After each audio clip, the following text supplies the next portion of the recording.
Hello, everyone. Welcome to Kvetchfest. I'm Jen, I'm Debbie. and today we're going to be talking about authenticity. And I'm sure there's a lot to discuss here and a lot of different threads that we could pull on.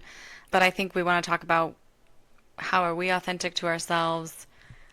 Can we be authentic under certain systemic oppressions or things like that? I mean, that's a really big topic, but how do we learn to be authentic to ourselves? And what is it? Because I'm speaking for myself, I think you go through times maybe where you're more or less authentic, depending, and you're always learning about yourself. At least I am, and I think we all struggle with being authentic and living in a world where we have to share with other people, and comparison sets in, and there's a lot of comparison and there's a lot of like, well, this person's doing that, should I be doing that? Or they're doing it better than me, or maybe I shouldn't do it at all because someone else is already doing it, or all these things that I think go hand in hand with figuring out your authentic self and what's the the right choices for you or what makes sense for you authentically and following your passions, whether it makes money or not. All of these things that I think tie into whether or not we can be authentic under capitalism or all of these things. I'm just thinking out loud here. But yeah, when we first talked about doing this episode, Mom, you said, oh, I could talk about that. So I'm so curious what, what is coming up for you as well, and then what will come up for me as I hear what you'd like to share. I felt like I could talk about it because I was thinking it more as a value, a morality value. Oh, you're writing For notes. yes, I am. Because I don't want to forget because that happens. It's yeah, yeah, age related. Too many incomings. I don't know. I have a Oh, lot of thoughts not coming be out. age related at all. It's just how our brains work. That's I've right. like I think I saw my brother's, this is a tangent. I saw my brother's paint setup the other day on Instagram. He did a video of it, like from Yes. the top down, and I was like, I think that's what my brain looks like.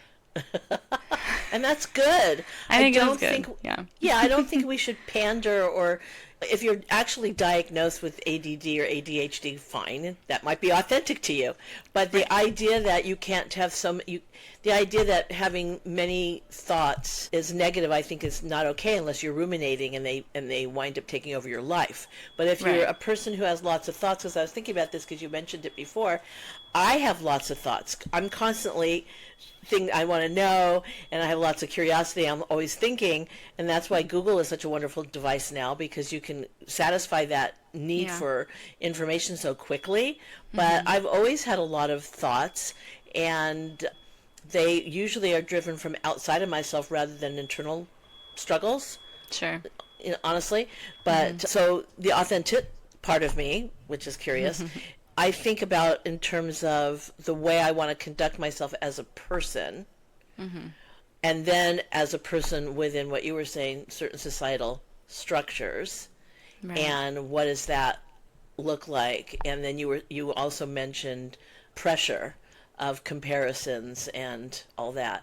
So I don't know if it was the product of being born to young parents who were beginning to establish themselves on their own as adults with a small child, or if it was a product of being raised essentially during, because I was little during the 60s and getting into adolescence and teenagehood in the 70s, that kept me necessarily from focusing too much on making choices that might be to other people or might be because of what they were doing.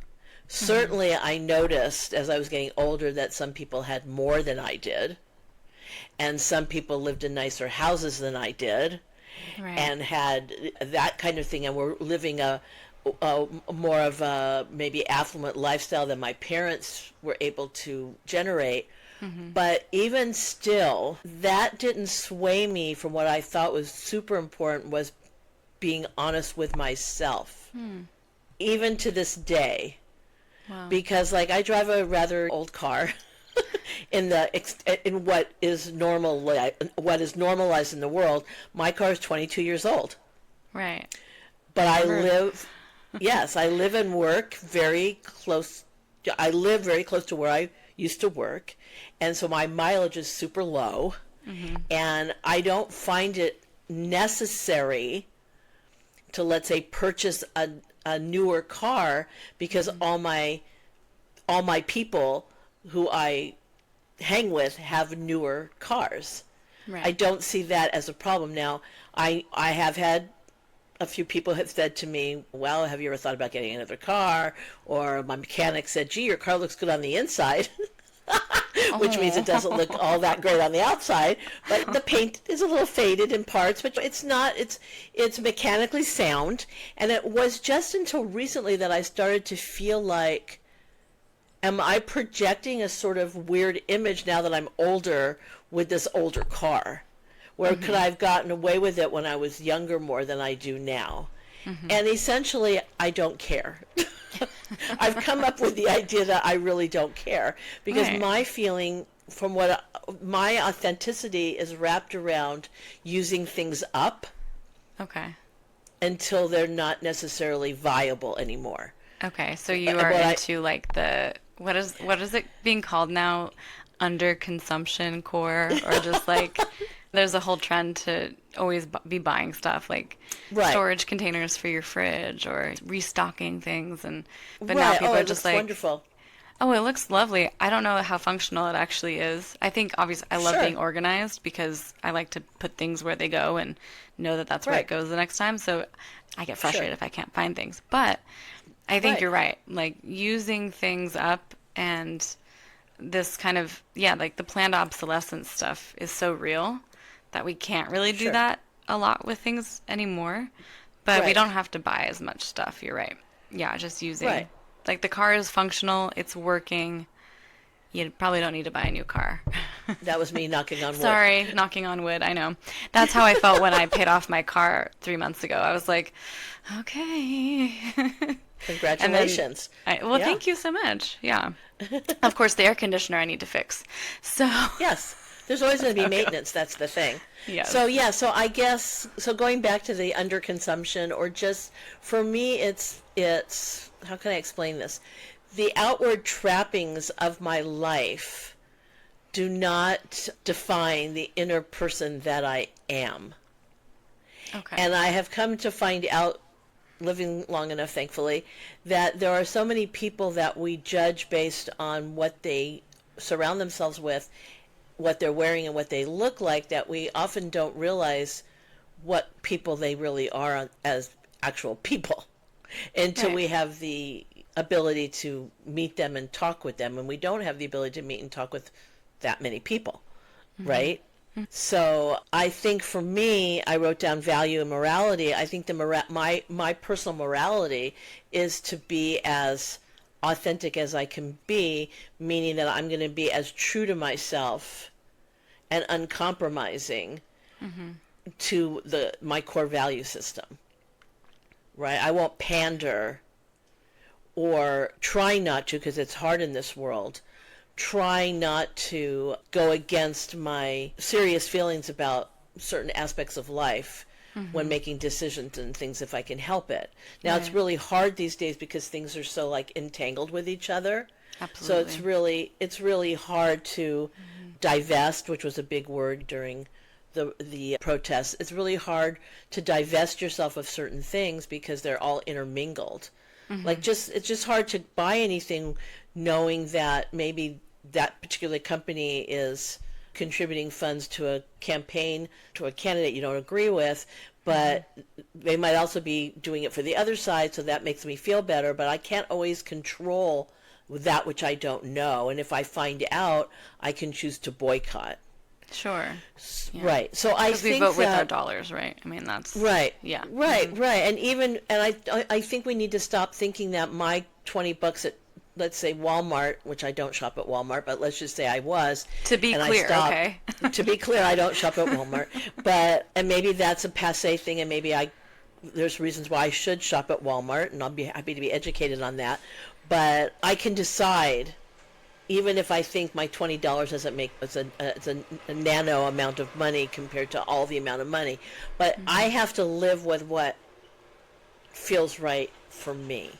Right. So I think that when I was growing up, I was given these suggestions, and I think I took them to heart. So I wrote down the things that I remember my parents telling me. Okay. You have to be honest, right? You have to be honest with yourself, mostly, and then you have to be honest with the people around you. Okay, so this is growing up. We can go into that because honesty is a big topic. You have to be able to live with yourself. Oh. That is huge for me. You have That's to huge. be able to live with yourself. Yeah. So if you do something that is dishonest, how are you going to live with yourself? Mm-hmm. So that was hugely impactful to me because it scared the crap out of me, I think, when I was younger. I don't think my parents meant to scare me, but they were telling me, like, look, you're the kind of person that you are is super instrumental in how you're going to project that onto the world and what you're going to do with your life. And the other one was, which I used to use in my classroom a lot, looking in the mirror, right? So I used to say to my class at the end of the day, if you can look in the mirror tonight while you're brushing your teeth before you go to bed, and you think you've done a great job as a student, as a friend, as a helper in our classroom community, then you can go to bed with a free mind. So your choices during the day should be contingent upon knowing that you're going to look at yourself in the mirror tonight when you brush your teeth. And if there's something that you think you can do better, tomorrow's another day, and you can try again tomorrow. So there's always second chances, but isn't it important that our authentic selves are the selves that we are able to be able to look in the mirror and say, this is the person I really wanted to be today, and I was that person, or this is the person I hope to be today, and certain things happen that I will try better tomorrow.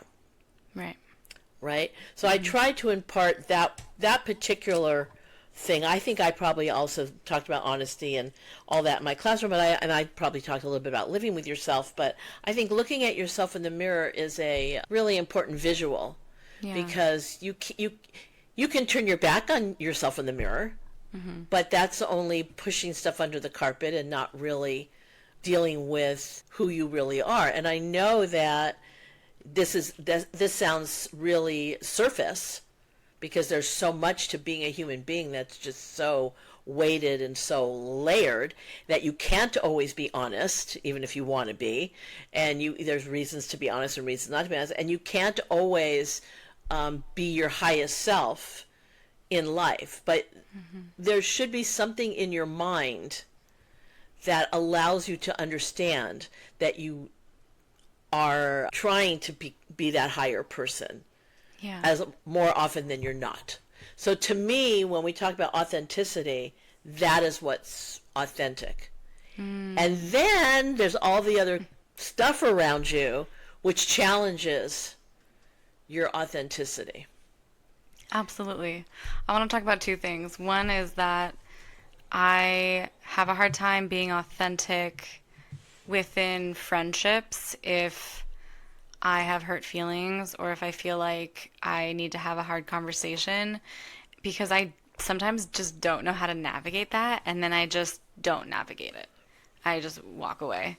And that's not really how I want to live my life, but sometimes that's happened to me, and I have a really hard time being true to myself when I feel like I'm catering to someone else or someone else's feelings. I don't want to hurt their feelings, but they've hurt mine, or I feel hurt, whatever it is. It's like such a hard thing to navigate for me, and I'm working on that in my personal relationships. And then two, I learn a lot from people around me I have a friend, and we went out with some friends, and someone said something about like, well, everyone wants to do a good job at work. And I'm sitting there thinking like, I don't think that's necessarily true. And then one of my friends, it was kind of like a pause in the conversation. And one of my friends said, no, I disagree. I don't think everyone does want to do a good job at work. And I was thinking the same thing, but yet I took a longer beat. And it wasn't until my friend said that they disagreed that then I was like, I disagree too. I would like to be the first person to say I disagree, or that to really be honest about how I feel about something without it hurting anyone's feelings, of course, or like not being mean about it. It's just, I think I have this complex that if I disagree or if I be honest, that somehow someone's going to be mad at me. This is like, and why do I care, really? But I care because I want to hold people's feelings in a place that I guess I care more about their feelings than I care about my own sometimes, and that can be really difficult to navigate when I want to be authentic. And so that's something I'm working on too, is just being the sassy person I was in high school without giving. It's funny, in high school, you're learning to be an adult. You're learning to like really understand your opinions, and you're thinking through things. And I think at that age, you haven't experienced enough yet, really. I mean, I had experienced a lot of things by that point, but it was different. Life experience then was your 20s and 30s, of course, but I was more available to just be like, no, I disagree with that, or what if I was this, and how would you deal with that? Or and then somehow in my 20s, I kind of got a little bit shy and kind of stopped doing that because I think I was really afraid of cancel culture, and I was really afraid of being wrong, and I didn't know how to hold the responsibility of taking a criticism and then reframing it and apologizing, or taking responsibility and then moving on. And I think now I can do that, or I hope so, that I can practice doing that when and if that happens. So I think now I would like to get back to that kind of direct, not confrontational, because I was a little confrontational, or I've been known to be a little bit. So, yeah. Anyway, I think I forgot what my whole point was. No, it sounds like that was your point. To me, it sounds like that was your point, and I wrote down a few things about it. Well, you said you wanted to get back to that person who was more sassy and maybe felt a little bit less guarded than you do as an adult now. And there's reasons to feel more guarded because there's a lot of BS going on right now that segregates us into certain things, and people are not very tolerant. Mm-hmm. And you can't just say things without feeling like you could get it into bigger trouble. Right. Which is unfortunate because we're not teaching people how to dialogue with one another.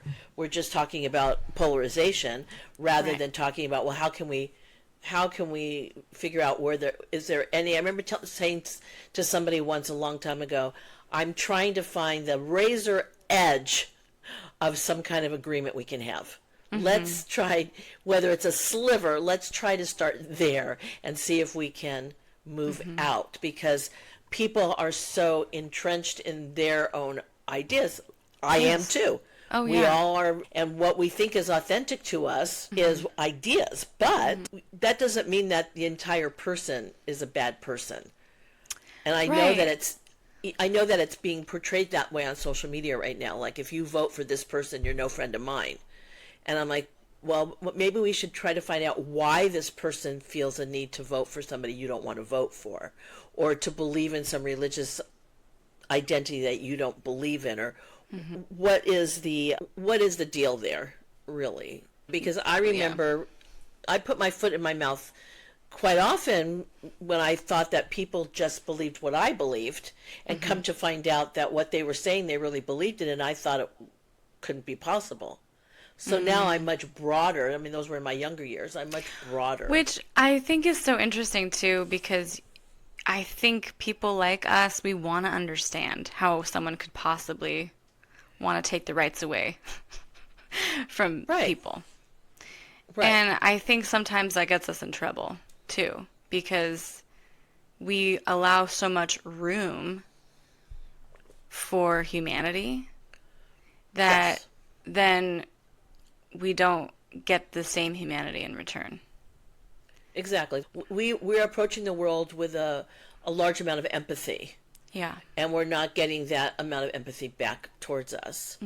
Because I think that there's so much to go on to talk about the authenticity of humanity. It's because of the way you were raised. It's because of the value system in your household compared to the value system in another household, the cultural experience, that you have, if you come from a impulsive culture or complacent culture. I mean, there's so many Yeah, different socioeconomic variables. differences. Yeah. Yeah, there's just a lot that goes on, and so you can understand why people would be very different. But if you have these core senses of morality and that most people glob onto, it makes you feel a lot more comfortable. And then if you're going to disagree, that you have some foundational understanding together, and then you can figure out where the divergence is. Sure. So you can, right? And that's where we're not really interested in knowing that so much. No. Or if you Maybe can do that kind of work without crying, who can? I mean, a lot of politicians, not me. Right, right. Like, how do you can't really take the emotionality out of that. At least in my life, in my experience, I think that's so hard to do. But you have to sometimes to have a conversation about that stuff, and that's the hardest part, I think. Well, yeah, yes, no, I agree with you.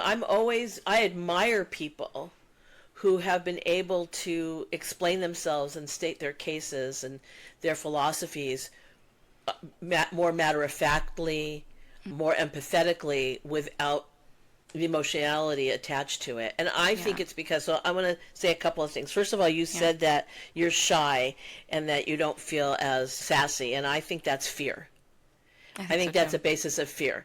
And it's a fear because you don't want to break up relationships, you don't want to hurt somebody's feelings, you also don't want to cause a rift. You're out on a nice evening, you don't want to cause a rift. So there's fear, and the fear is wrapped up in acceptance.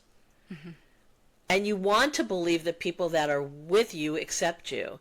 And what? Even if you disagree with them, they might still accept you on other levels, because I've said this so many times, and I'm going to continue to say it, people aren't all one thing. In fact, some people get confused. There's a certain thing about them, and yet they do something that's so, I don't know, so foreign, for what they are, and you're wondering, why are they hanging on to this thing when that's so far away from what they're projecting of all these other things? And that's, it could be just because that's the way their mother or father felt, and they feel close to their mother and fathers, or they went to a certain school and this is what they were taught. So you can hold, I think the thing that we keep forgetting and that we keep hearing now, that's new language, is you can hold several ideas and thoughts at the same time and be still a person that is approachable. And I think that's the thing. I think that we want to become more approachable people, and I think right now we don't feel like we can approach certain people even if we are approachable. So we become sort of withdrawn, and we're afraid to say how we feel, especially when you're outnumbered, when you feel like you're somewhere where you're outnumbered. It's probably best, and I wouldn't say you're being dishonest. You're just not being vocal. Right, which is the problem, though, because it causes me then to be on an island being like, why couldn't I have just been honest to begin with? Or why couldn't I have just explicitly stated what happened and why I feel this way? And then we could just move on. But certain relationships, I don't know, there's some sort of, it's not with every relationship, but some of them, you have a harder time doing that, right? But then it creates this kind of resentment, or it creates this like, if they were my friend, are they going to fight for me? Why aren't they? Or am I going to fight for this? Like, how do I show up and be authentic and say like, hey, this hurt my feelings. Can we move on? Because I have other friends who I can do that with. Like my business partner, who's also my friend, we had a huge conversation the other day about how she's not able to like show up in the way she wants to show up, and she wants to, and she feels guilty around that. And I told her I felt mad and upset, and then I just started crying, and I was like, I think this is good that we're actually having this conversation, because we can hold all these things for each other. I was like, I'd rather be transparent about how I feel about this for both of us. Like, you can share how you're feeling, and I can share how I'm feeling, and we can both hold space for that. And then we can be like, do you want to get together later? Versus like, I'm mad at you. I don't know if you're going to be my business partner anymore. You're not showing up for me in the way that I want, and I can't navigate that. Like, that's just not going to work for me. Or just having a falling out. But instead, we were able to listen to each other, hold all of the nuances of what it's like to have a friendship that's also going to be a business friendship too, or a business partner relationship, and be like, okay, I can't show up for you now, but I can show up for you at this time, and you can be mad at me, and it's okay because I understand. Or you can feel let down, and because I feel guilty too, or whatever that is. Right. I think what you're saying, like holding a lot of ideas, I think relationships, you have to hold a lot of different feelings when you're in relationships with people, friendships, romantic relationships, whatever it is. And I think I'm learning that it's having conflict with friendships is not something that you ever learn to navigate. You barely learn to navigate it with romantic relationships, and you learn through trial and error. But with friendships, I think for me, I have a hard time showing up authentically sometimes to them because I don't want to have a falling out. Right. Because I don't Nobody know how does. to do that with a friend. They talk about friendship breakups. They almost hit harder than romantic ones, right? Because we need community members in our lives, not just that one person we go to for everything. But in order to have those friendships, we need to know how to communicate in them. And I struggle with that. So that's something that I'm working on. It's just one of those things that I have many friends and I want to have many friends. But what do you do when that conflict arises? It's scary. And what you're saying Well, it earlier, being is. accepted. Yeah, I mean, it's really easy to be authentic to yourself when it's just yourself. Like when you're working on a project and you're solo, or you're in your classroom and what you have to do as a teacher, and you're being authentically yourself in that situation. But when you start to interact with the people around you, then there's a lot of Push and pull degrees and of authentic. tension. Yeah, there's Yeah. a lot of degrees of authenticity. Exactly. Well, But I totally. think that if this is if any relationship is worth its weight in gold, it's the ability to be able to be honest to Yeah. a certain degree. And just like in a romantic relationship, you're not going to try to trigger somebody, and you're not going to purposefully hurt somebody. And you might know from your interaction with friends what will do that, and you try to steer clear of that. But that doesn't mean that you can't figure out a way to talk to them that you can still be your authentic self. Yeah. And you have to decide whether or not these relationships are worth keeping if you can't. And those are conversations you should have with friends. Yeah. Like, this is my style of communication. I don't want to offend you, but how much can I push the boundary on what you're willing to listen to? Right? Can we talk about this? Are you going to be open to, am I in a safe space? I remember the whole time that I was teaching, and we'd have these meetings and for different committees that I was on, and the first thing that was said to, well, we would always have a list of norms, of course, but mostly it was, you're in a safe space. Can I say this out loud and this is not going to come back and bite me? And that's what you need to, that's, I think, really what's important is that people understand what the safe space is. So they just say, oh, yeah, you're in a safe space. And you open your mouth and bam, right? That's not a safe space. But if the two people or how many people are involved understand what the rules of the safe space are, then you can feel comfortable in sharing your feelings. Yeah. Right? Yeah. Right. And we've talked about, in my class, when we talked about authenticity in terms of honesty, in terms of little white lies, fibs, because nobody can be 100% honest. And if you want to maintain relationship with people, you can't tell them, you can't walk up to them and say, that hat looks like crap on you. You can't do that, Yeah. right? Or you shouldn't do it unless you really have that kind of relationship with somebody. If they really have told you, I want you to be really honest with me right now. Generally they don't, but they say they do. And so those little white lies are okay. Gee, or you could just say, gee, that's an interesting hat. Or, where'd you get that hat? Or, oh, it's purple. Whatever it is, you don't have to say, under your breath, you can say, oh my God, I can't believe she's wearing that hat. Right? And it just reminds me of the story that I used to read to you and your brother would Go Dog Go. And through the theme was a dog that had a hat. And every time, and she kept asking the other dog, do you like my hat? Do you like my hat? And finally at the end, I was, now do you like my hat? And she kept wanting this to get validation about this hat. Right? And sometimes it was crazy and he couldn't, and sometimes he did. Yeah, I think at the end he may have. I don't remember now. But I think we have to be careful on how honest we're going to be. But going back to something you said about emotion, I think I belong to an organization, and a while ago I went to a convention, and we were talking about back then, and this is like a good maybe 10 years ago, we were talking about the political atmosphere at that time and how can we maintain family relationships and social relationships when people don't often feel the same way about social things that we do.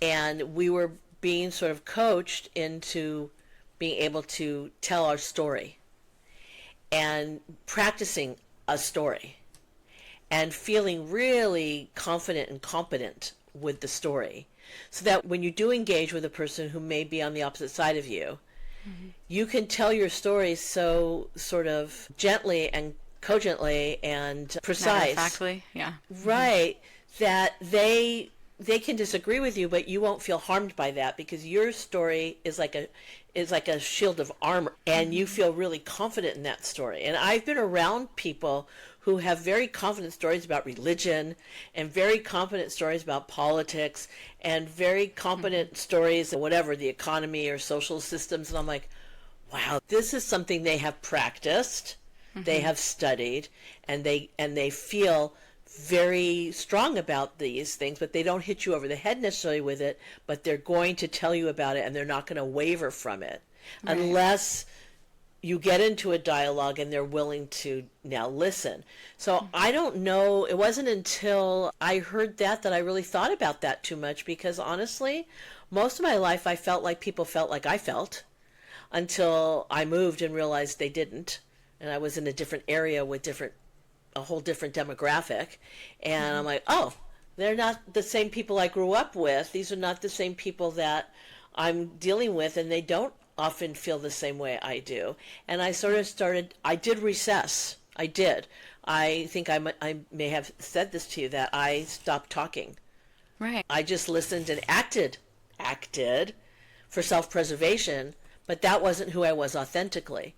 And then there came a time where I decided that it wasn't that big of an investment for me. Their friendships weren't such a large investment to me that I couldn't just say how I felt and see how the chips would fall.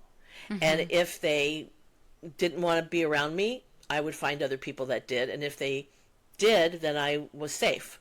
And honestly, there's a lot of people I don't see anymore. Right. But I couldn't continue acting as if some of the things that were said in front of me and some of the things that they believed, I believed. Because I had to go home and feel that sense of remorse for not standing up for myself more. That's a big one. The advocating for yourself. I think that's a part of being authentic to who you are. I mean, I was thinking back on this actually, because the word advocate didn't really come up into my life until a couple of years ago. In a really kind of, I don't want to say profound way, but just hearing that word a lot, and what does that actually mean, and what does that look like, and why is this word coming up for me now, kind of stuff. But as I was looking back on my life, I was advocating for myself to be in AP classes in high school, or even as far back as middle school, when I felt like I wasn't in the highest English class. And then I would do extra work because I wanted to like show that I could really write this thing, whatever it was. I felt like that's probably ego driven, but it's like at that age I just remember wanting to be part of that kind of camaraderie or that curriculum, and I felt like I wasn't given the opportunity to be. And so I was like, can you put me in this class or whatever. So when it comes to advocating for yourself work-wise or relationships or all of those things, I think that's when it gets really tricky, because you want to be honest. You want to live with yourself. You want to live your truth. So they're all tied in, right? And it's like, I've had that feeling too, where it's like, oh, and I think it got worse during the pandemic and after, where you overthink everything and think about, oh, why did I say that like that? And I should have said this. Or I've had some really toxic work environments where people treat me like shit and are really terrible to my face, but sugarcoat it in a way that's like it's normalized. And then you walk away feeling like, was that normal or was that weird? And then you walk away also being like, and then you continue to have conversations in your head about, telling them off nicely or like telling them off angrily or all these things that it's like I think I've gotten to this point now where I've had enough experiences being walked over, being condescended to. Right.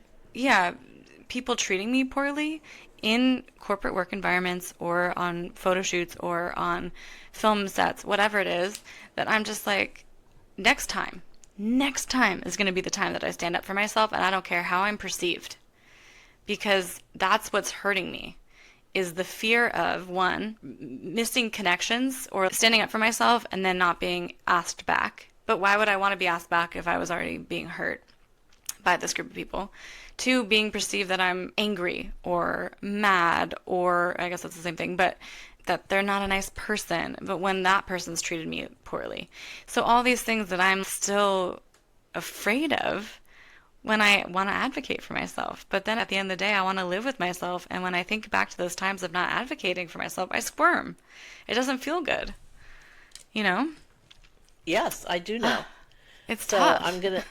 can I respond to some of that? Yeah. First of all, in life, everything's a risk, Yeah. right? So you have to take what we call calculated risks, right? Yeah. And you said advocating for yourself. So when you advocate for yourself, you're making decisions to move you in a particular direction, right? You either want to be part of the theater production or you want to be in a higher math class or make more money. Whatever it is, you're going to put yourself at some kind of risk over that decision that you make. I'm not naive, and you're not either. We live in a world where we have to compromise our authenticity a lot, right? But I believe that if we are compromising our authenticity, it's for a reason. And usually it's because we need to play the game in order to keep our jobs, in order to make more money, in order to placate a boss, and that kind of stuff. And we all do that at certain times and on certain levels, right? So I'm not naive enough to understand that, oh, you want to be authentic. Well, how are you going to be authentic with a boss who's going to say you're fired if you piss him off? Right, I'm not stupid either. And I will try to schmooze and finesse and smooth over because my job may not, I might like my job enough that I don't need to worry about this guy, right? Or worry about when I was teaching a particular principal's personality because ultimately I'm going to do the job that I want to do, that I love doing. I will take the things that my principal says to me under advisement, but if I don't really enjoy maybe their presentation of that, I can't help that for them. But I can do what I can do with it to further myself. So your sense of authenticity is wrapped up into all these sort of risk-taking decisions and boundaries. Yeah. Right? And when you're working with people who have a lot of different personalities, I think that's also where it gets pushed because you might not have dealt with a personality like that. Or what I like to say, a lesson will keep popping up for you until you navigate it the way you want to navigate it, which is why I think I probably still find myself in toxic work environments because I haven't stood up for myself. I don't know. Or that's just very common and it's sad and depressing that there's so many toxic work environments. But yeah, I think you're right. Like when we're dealing with, like I was telling my partner the other day, I don't have to like this person to work with them, but I can respect them. And that's okay. I think there's this idea that we have to like the people we're around, but we don't. We can just work with them and move on. And our personalities might not be a match, and that's okay. But that's what makes it hard, right? Because personalities dictate communication. Sometimes. Well, they do, and also that's a good point. The other thing is if you think you're being so authentic to yourself, you're thinking, why wouldn't everybody like me? So you also have to get through it works two ways. I don't have to like them, and they don't have to like me. Exactly. Right? Yes. You said something about communication. I think it's really hysterical because sometimes I remember just not long ago, because I'm still learning these lessons myself. Somebody said something to me when I was working, and I thought, well, that was horrible. They don't have a right to talk to me like that. And so I sent an email to them, which I thought was like this really email. And they wrote back, thanks so much for bringing that to my attention. I had no idea. And I thought, oh, wait a minute. my sense of harshness and their sense of harshness is totally different, and they don't Yes. think this is harsh, and I think it's harsh, so I could do this more often.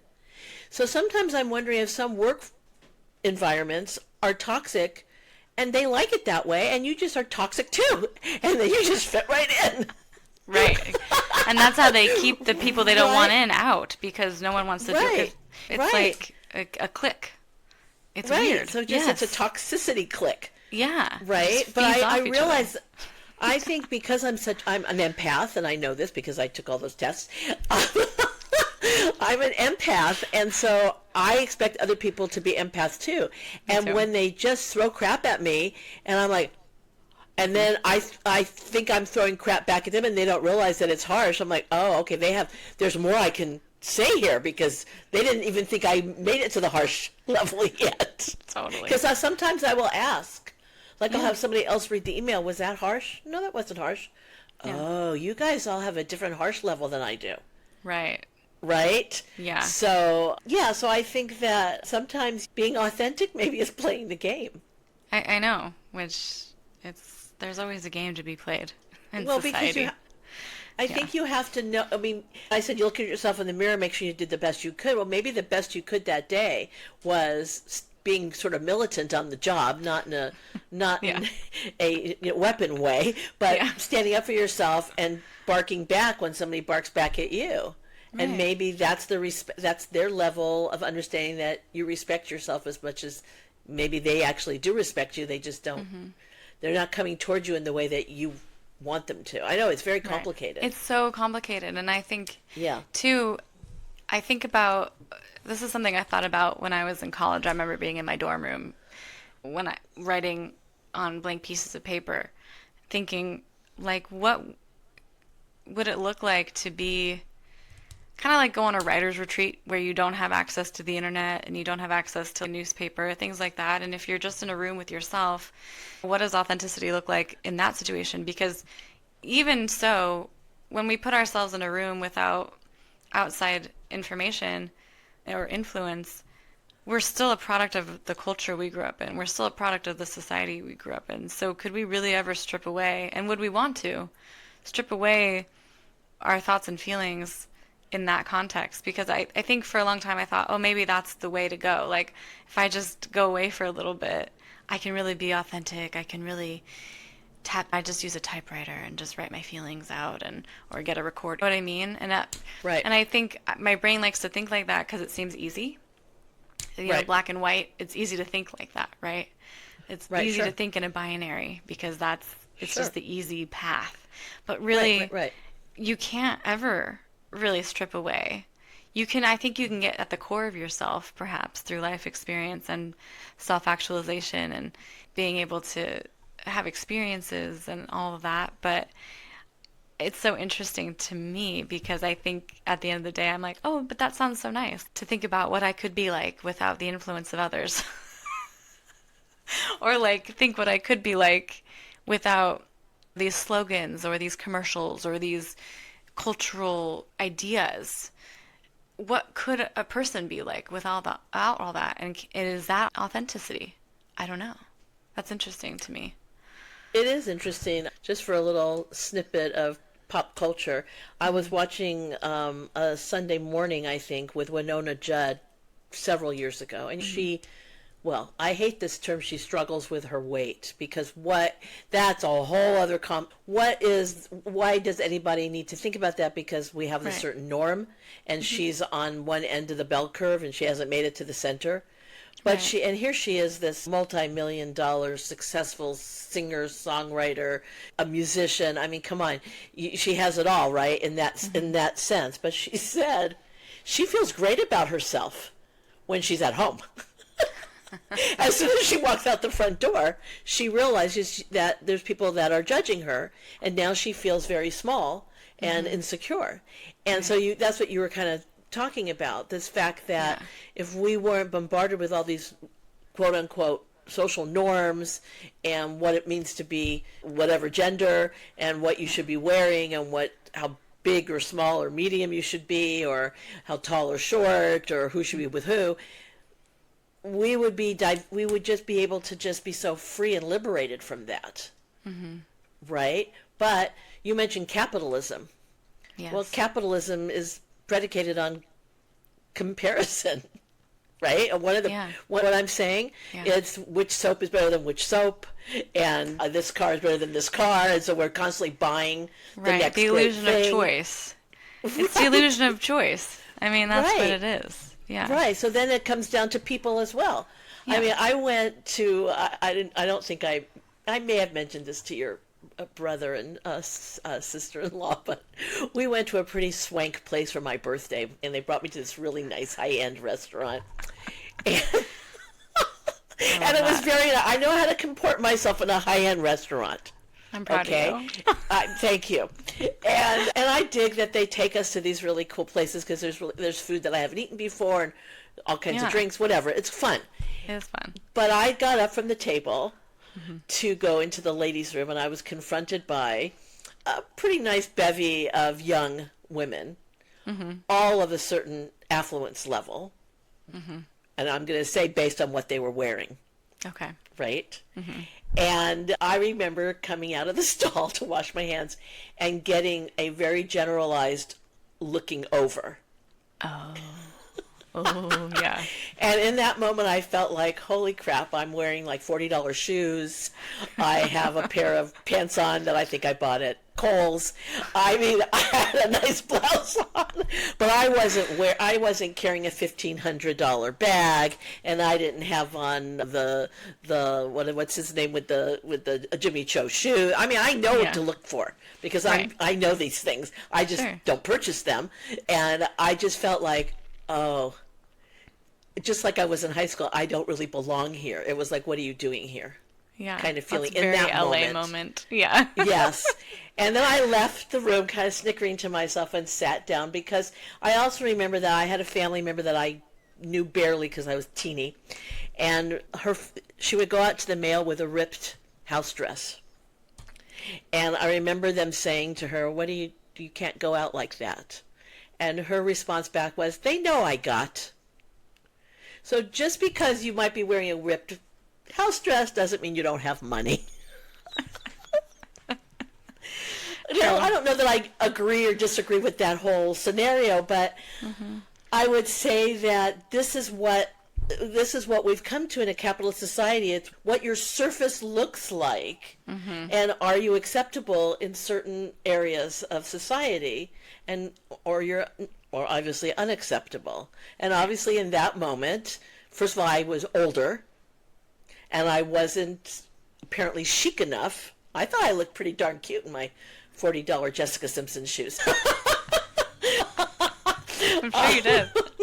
I mean, they're adorable, but shoes are shoes. God. Yeah. So I just, coming from a woman who has a 22-year-old car, there you go.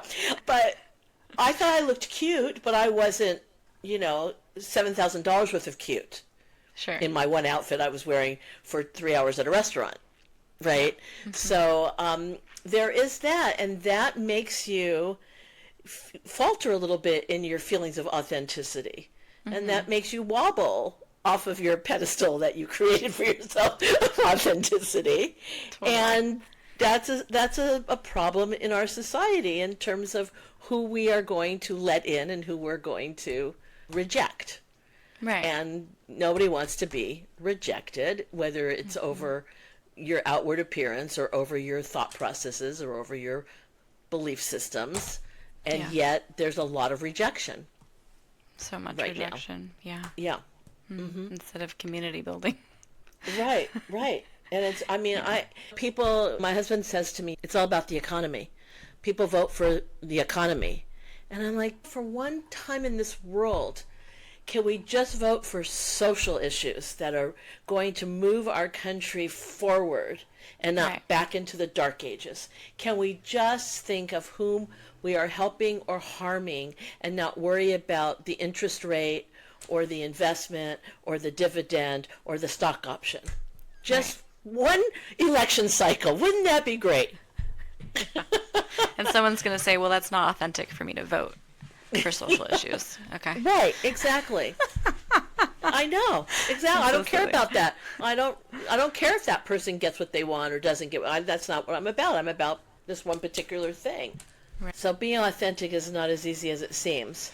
But I'm still going to No. stick to the things my parents taught me and try to still go out into the world with those elements, even though I'm not foolish enough to think that I can be honest in every situation Yes, totally.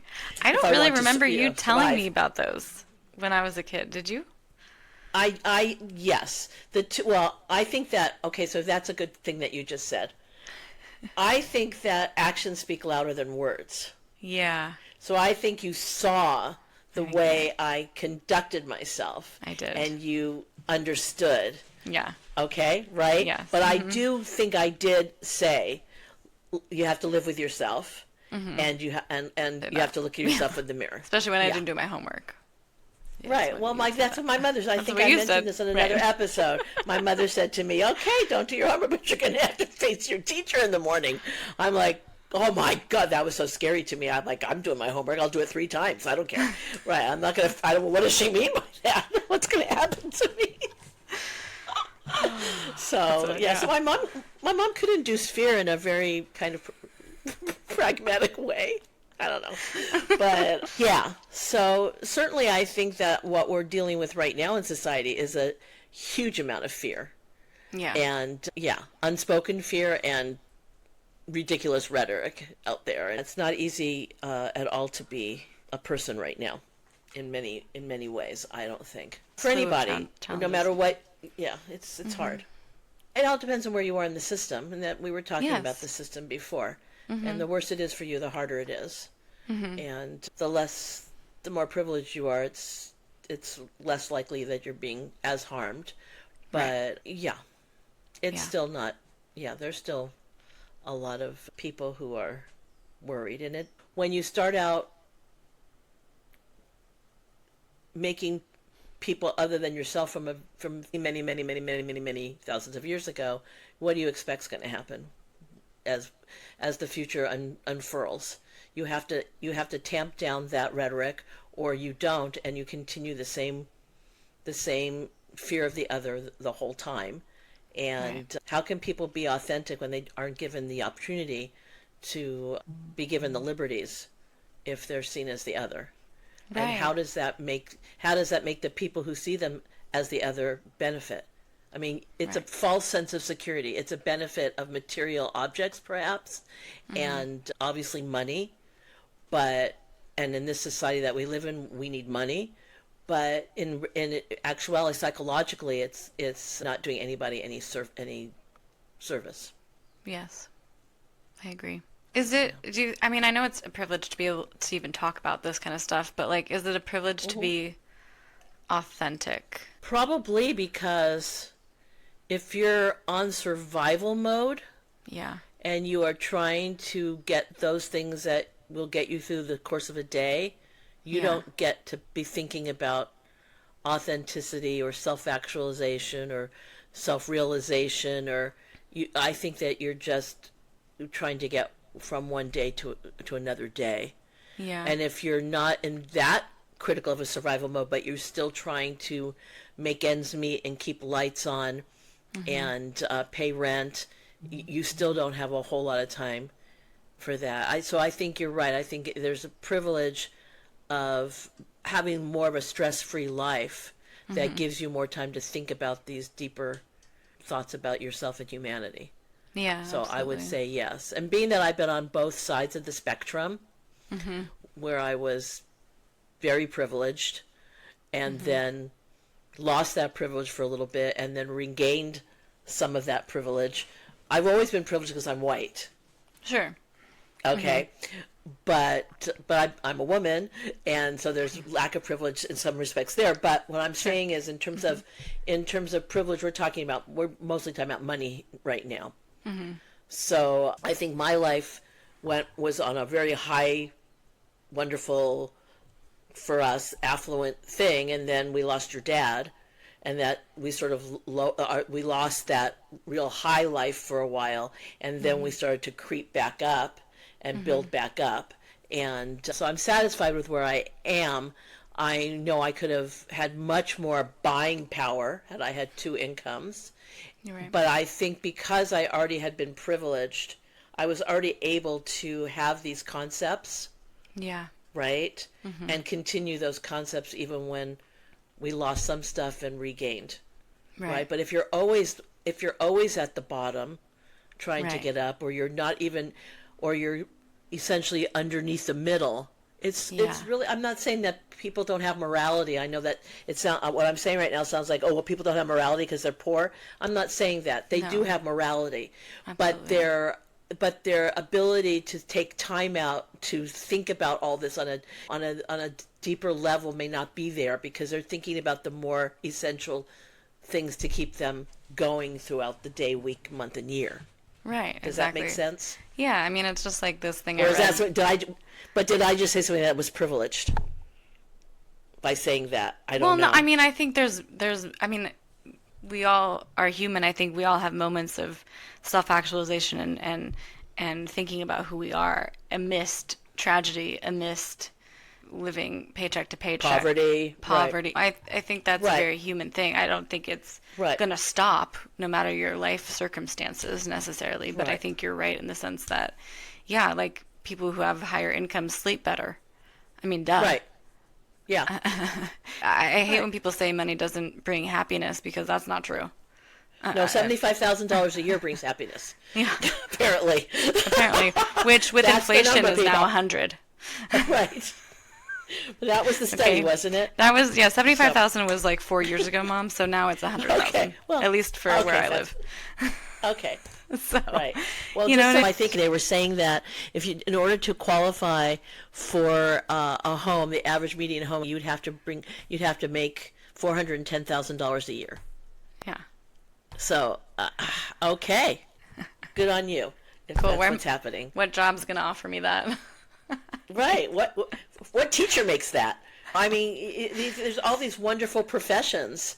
Yeah, So the system, so that whole housing thing is crazy. And I know if you're on one side and your house is worth a lot of money, you're woo woo woo. And if you're on the other side where you're trying to buy a house, you're really sad. So I mean, it's all relative. But no, I don't want it to come off thinking that people don't have morality or sense of self or things like that. They just their focus isn't that if they are stressed out right. and Yeah. trying to figure out trying to solve problems. And I know that because I In went that. through a period like that, Right. and it was difficult and stressful, but I thankfully had the druthers from the previous to be able to hang on to move back into a modicum of Stability. stability. Right. Yeah. Right, because as a I don't know single if you were parent, thinking about being authentic then to yourself, or maybe you were. well, I think what I'm saying is I think I already had done a lot of that Okay. work. Well, a lot of work. So Yeah. so I didn't have to do that again. And thankfully I had the wherewithal to already be educated. I mean, I had a lot of things in Sure. place when your dad passed away that allowed me to move quickly through the system to be able to get reemployed and back up on my feet. Whereas a lot of women, especially, don't have that. Right. So they go on government assistance, which they should, and because they have children to take care of, and they have to make decisions about daycare, which they can't afford, and a job, which doesn't make them enough money. It's huge. It know. almost feels impossible. It And does. we're such a ruthless society. We really And are. we are, and it's not until you, God forbid, you have to go through that yourself that you might change your viewpoint. But Right. because you don't think you're ever going to have to go through that, Right. you stand on your high horse and you don't want to help others. I just have this whole thing about being your brother's keeper, and that we're connected in a society, and we need to help each other, give each other a leg up. But and I'm not talking about bootstraps because that's bullshit. But No, that's bullshit. But you're a right, socialist, is right. what you're saying. technically, yes, Yeah, me too. in a capitalist environment. Well, I mean, I'm not- asking my yeah. hairdresser the other day, I was like, I don't think you can do capitalism ethically. I think it's just unethical, just how it is, right? It's just unequivocally unethical. But socialism is probably the closest you could get to having a monetary society ethically. I would probably agree with some of that, but I think there are some companies that are trying very hard to be ethical in the capitalist society. Yeah, And those in are an- those are the yeah. Yeah, in a capitalist society. And those of us who know those companies should be contributing and buying from them Sure. and Yeah. investing in stocks that are So ethical that if those we have the people wherewithal to can do be that. authentic selves. Their authentic selves. They Not can be everybody, their but those wealthy, damn people, authentic yeah, selves. yeah, those people who get those jobs can live authentically. Okay, I'm done. See, this is where you have to have a better package response. Okay, fine. I'm working on it. Because we want to take anger out of things, right? Sarcasm's okay, I I guess. don't know, I'm just learning But, about anger and how I feel it, so I'm actually pretty excited about feeling angry. okay, well then, you need to get yourself a punching bag as well. And authentically beat the crap out of it. Yeah, so that I can then become peaceful. Calmer. I don't know.